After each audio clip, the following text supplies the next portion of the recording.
WhatsApp status not uploading, how to fix. Hey everyone, welcome to the channel. In this video I'm going to guide you on how you can fix if your status on WhatsApp is not being uploaded, so make sure to watch the video till the end.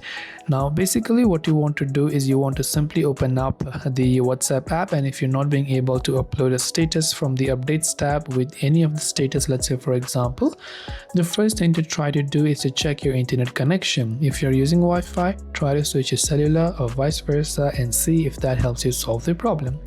Second, try to clear the app cache. So long press the WhatsApp app icon on Android, then tap on this I button that says app info. This setting will be available on any Android device. Then go to storage and clear the cache files from here. If you're using iPhone, just offload the app. Now go to your Play Store or App Store, search for WhatsApp, check if it has an update, and if it does, then you want to make sure to update it to the latest version.